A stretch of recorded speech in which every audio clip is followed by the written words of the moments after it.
You hear people all the time talking about how they're gonna go on a diet. I'm gonna go on a diet, I'm gonna look hot, it's summertime, I'm gonna look great in my bikini, wear some summer dresses, go into the gym, I'm gonna watch what I eat, have a bunch of fruits and veggies, drink a ton of water, all is well. We hear all the time about these physical cleanses, these physical detoxes, but why is nobody talking about a mental diet?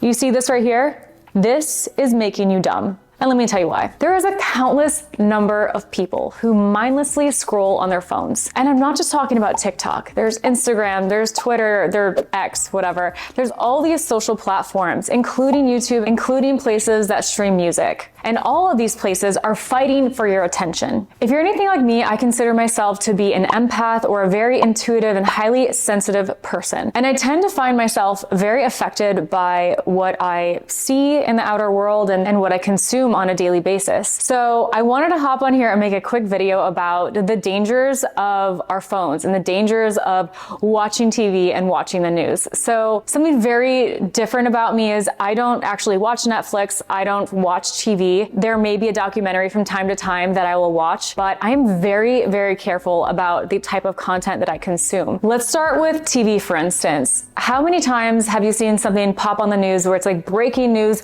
this car accident happened, or breaking news, this bank got robbed, whatever it is. There's always some kind of drama. And there's a saying out there that says, if it bleeds, it leads. That's because usually negativity and the most drama wins. Usually it's the negative story out there, the gossip, the crap talking that gets the most eyes and gets the most attention. Well, it may get the most attention, but is it the best for you is the question you have to ask. And for me, my mental sanity, my mental health, I don't even like that word because even the word mental in there insinuates, like, back in the days, people used to say, well, that person's mental. So the fact that we even have to use the word mental and health in the same sentence bothers me personally, but you do you, boo-boo. So start to ask yourself, like, is this helpful for me? Is this useful? Now you may be thinking, well, Megan, I have to be informed. And my answer to that is, yes, you might have to be informed, but you don't have to be inundated. You don't have to be sucked into all of the drama. That's why I don't watch reality TV shows. There's so much drama that's unnecessary. It's like, why feed into that? And I'm a huge believer in the law of attraction, and literally it is law. And so what you consume becomes your life. What you consume gets implanted into your subconscious mind if it's repeated day in and day out. So if you are obsessed with drama, if you are obsessed with watching your favorite Netflix series that has murder and horrible gossip, like bloody things in it and horrible imagery, that is part of your life. And I'm not saying that that's going to happen to you, but you have to be very mindful. But you can't watch that and also not realize that that stuff does affect you. Maybe you don't consider yourself to be an empath, but those things definitely affect you eventually. What we think about, we bring about. So if you are watching these reality TV shows with a bunch of drama, eventually that drama does come to you. Just being very mindful about what we are watching on a day-to-day basis and knowing that it is okay to step away, to turn off the TV, that you don't have to watch the entire thing. You can be informed and see the headline, but you don't have to do all the digging, and because that eventually does drain you, especially if you do consider yourself to be an empath like me. Just be so careful of what you watch. Even when I was little, I couldn't even watch scary movies. It would haunt me for a week. And even to this day, I cannot watch anything scary on TV, any of the ghost movies, anything like that. It just freaks me out on a soul level, I feel. And at least I feel I'm aware of that. And if this can help you in any way, I'm happy to share. So at least I hope my speaking out on that I don't watch those scary things. I don't consume the news. I don't consume Netflix series. Like, well, Megan, what do you do instead? What do you do to relax? There are so many other things you can do to relax and just release your mind than put more junk in it like TV. Moving on to music. Now, this is a huge one that I don't think many people think about. So I am so careful when I go to post on TikTok. I literally cover my hand over the phone because my goal is to post 3 times a day on TikTok. That's just a personal goal of mine. And I cover my phone because I do think that TikTok doesn't always have the best intent. That I've seen screaming, like when I turn on my TikTok, where I'm like, what is that? Like a little person like screaming, and it's like, I don't know why that was like a viral meme. Anyway, I cover my hand over my phone because I don't want to consume anything right away, like unconsciously. So I make sure that I am the person that decides what I'm going to be watching on a day-to-day basis. So I cover my phone, I go in and post, and I get the heck out of there. So I do understand TikTok is very helpful for many people, but I do believe it can lead to mindless scrolling. So just be very mindful of that. And since my background is in hypnosis and the subconscious mind, also NLP, neuro-linguistic programming, I am very aware and very conscious of the subconscious mind and how easily it is impressed with thoughts and images and sounds.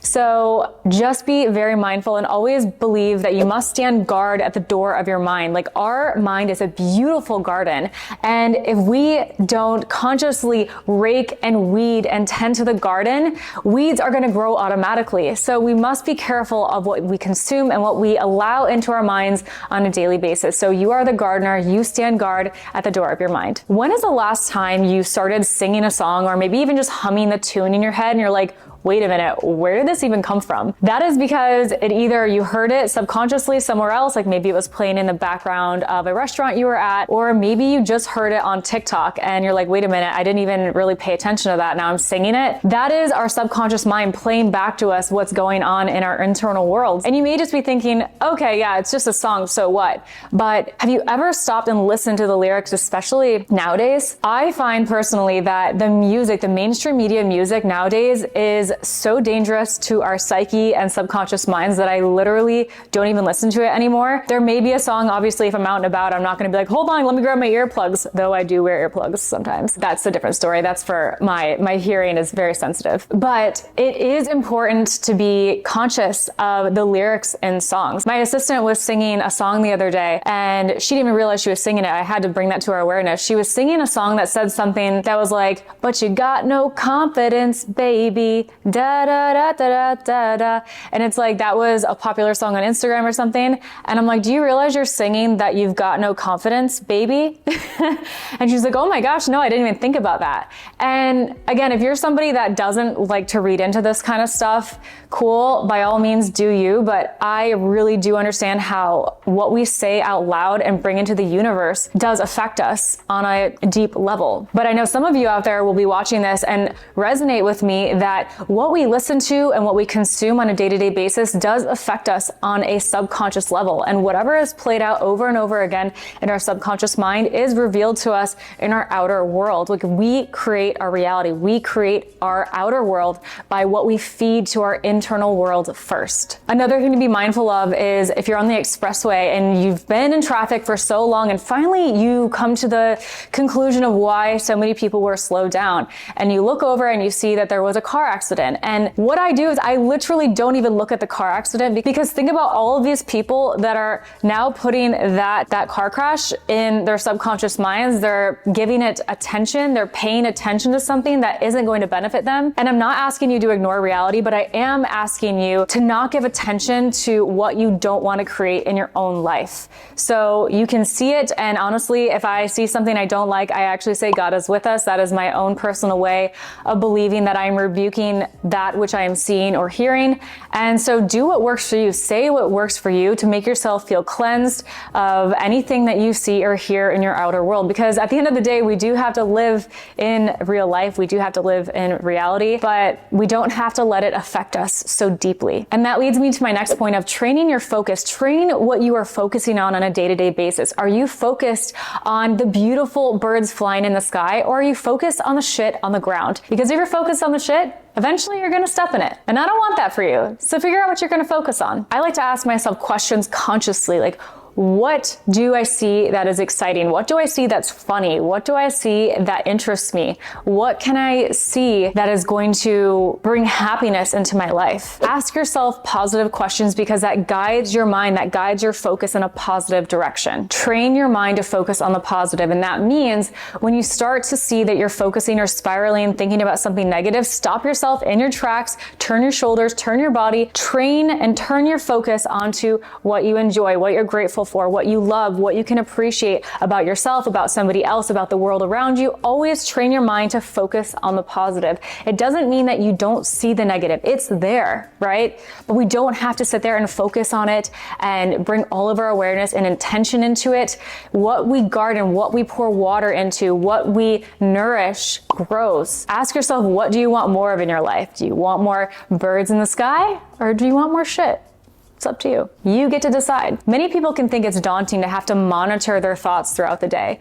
And if this is new to you, it may be a little difficult at first, but you'll start to become aware of it. You'll start to get used to it, that you are meant to monitor your thoughts. And eventually, if you train your mind, train your focus, just as you train your body in the gym, you're training your biceps, you're training your mind. You're training your mind. Just as one sit-up is not going to get you a six-pack, just focusing on positive thoughts for one day might not change your entire world and turn it all around right away. But think about it, day after day after day. If you're focusing your mind on what do I want and what's it going to take for me to get there, what can I see that is positive, what can I see that brings me joy, what can I see that I love and brings a smile to my face and that of others, continue to focus on that, and that is going to be the path that you go down, and that is going to be the life that you build for yourself. A great way to get yourself to focus on the positive and not have to put so much energy into it is to do what I like to call a mental rehearsal before bed. Now, this mental rehearsal before bed, I got this from a man named Neville Goddard.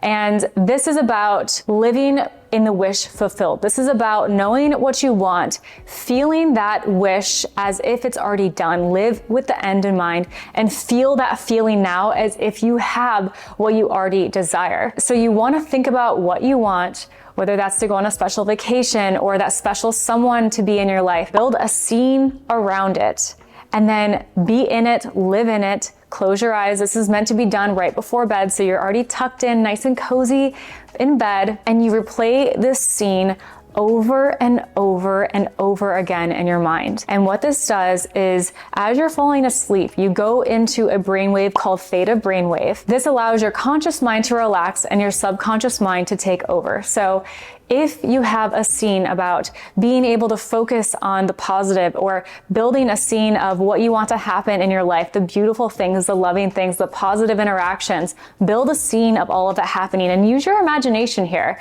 Go wild with it. So build that scene and replay it over and over and over again in your mind until you fall asleep, and have that feeling. Use your five senses. What are you seeing? What are you hearing? What are you tasting? If there's a taste, maybe it's a cup of coffee. What can you smell? Is it fresh flowers? And what are you touching? The clothes on your body, or hugging that special someone. Build that positive scene of having the wish fulfilled, and then fall asleep. That is all you have to do. And one more bonus tip is to pray. Pray and ask God for protection, or the universe for protection. Whoever you pray to, ask for protection and meditate on seeing yourself surrounded by a golden light, seeing yourself protected, because what we meditate on is what we attract into our lives. If videos like this interest you, I am posting on my Instagram and TikTok. Check it out in the link below. Or also sign up for my workshops. I do workshops from time and time again, so you can sign up for the workshops so that you can be one of the first ones to know when I'm doing my next one. You are worthy, you are loved, you are enough, and I'll see you in one of these videos up next. Bye.